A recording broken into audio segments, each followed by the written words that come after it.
এরপর প্রশ্ন হলো, বাংলাদেশ ক্রিকেট বোর্ড মাদ্রাসার ছাত্রদের জন্য টুর্নামেন্টের আয়োজন করতে যাচ্ছে, বিষয়টাকে আপনি কিভাবে দেখছেন? দেখুন, ক্রিকেট বা ফুটবল বা অন্যান্য যে সমস্ত খেলাধুলা আছে, এই সমস্ত খেলাধুলার বিধান অন্য সাধারণ মানুষের জন্য যেমন, মাদ্রাসার ছাত্রদের জন্য তেমন। ইসলাম শরিয়ার বিধিবিধান সকল মুসলমান, প্রাপ্তবয়স্ক, নারী পুরুষ, সুস্থ বিবেক সম্পন্ন সকলের জন্য সমানভাবে প্রযোজ্য। এক্ষেত্রে সাধারণ মানুষের জন্য, আলেম ওলামাদের জন্য, স্কুল কলেজের জন্য, মাদ্রাসার ছাত্রদের জন্য আলাদা বিধান নেই। আমাদের সমাজের মানুষ অবশ্য মাদ্রাসার ছাত্র বা আলেম ওলামাদের কাছ থেকে এক ধরনের এক্সপেক্ট করেন, আবার সাধারণ মানুষের কাছ থেকে আরেক ধরনের এক্সপেক্ট করেন।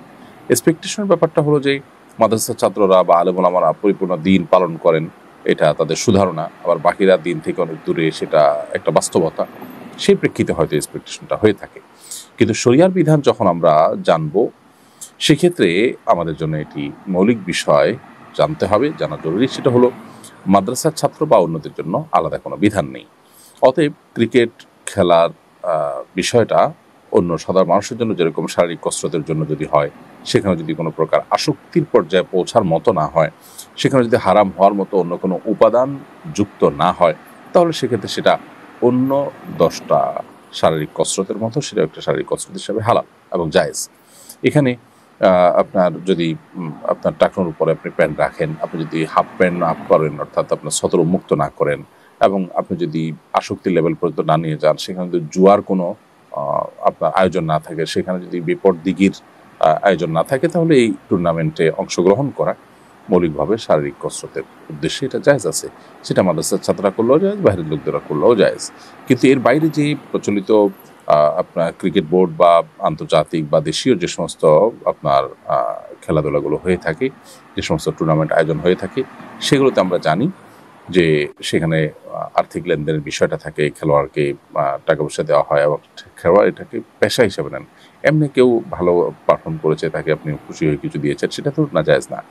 কিন্তু এটাকে জীবনের পেশা হিসেবে গ্রহণ করার শরীয়ত দৃষ্টিকোণ থেকে আসলে এটা কোনো শরিয়া যে সমস্ত পেশাকে অ্যালাউ করে বা সে সমস্ত পেশাকে রেকমেন্ড করে, এটা তার মধ্যে পড়ে না।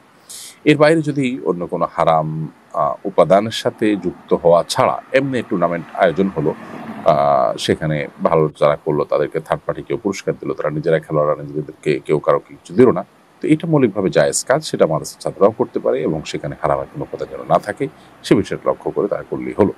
কিন্তু এটাকে আজকাল যেভাবে আপনার খুব সিরিয়াস ইস্যুতে পরিণত করা হয়েছে, বরং একটা দেশের সবচেয়ে সিরিয়াস ইস্যুগুলোর মধ্যে একটাকে খেলাকে পরিণত করা, যার নামই হলো খেলা, তামাশা, সেটাকে আপনার সবচেয়ে সিরিয়াস ইস্যুতে পরিণত করা হয়েছে। এবং এটার পেছনে যে আপনার আমাদেরকে যারা কন্ট্রোল করার চেষ্টা করছেন, তাদের যে প্ল্যান প্রোগ্রামগুলো, সেগুলো দিনের আলোমতো পরিষ্কার, যে মানুষের দিনী চেতনাকে ভোতা করা, মানুষকে দুনিয়ার মধ্যে মগ্ন করে রাখা, এবং আরও নানাবিধ সেখানে তাদের কমার্শিয়াল লক্ষ্য উদ্দেশ্য থাকে, সেগুলো বাস্তবায়ন করার জন্য জাস্ট টুল হিসাবে আমরা ব্যবহৃত হচ্ছি।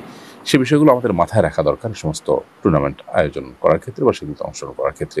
মৌলিকভাবে টুর্নামেন্ট আয়োজন করা কিংবা খেলাধুলা অংশগ্রহণ করা হারামে কোনো কিছুতে লিপ্ত হওয়া ছাড়া এটি নাজায়েজ কোনো বিষয় নয়। অতএব একটি মুসলিম প্রধান দেশে এ ধরনের যত আয়োজন হবে, সেটা মাদ্রাসার ছাত্রদের জন্য হোক, অন্যদের জন্য হোক, সেটা যেন শরিয়া বিরোধী কিছু না থাকে, সেটা দেখাটাই হলো কর্তৃপক্ষের দায়িত্ব এবং কর্তব্যের অংশ।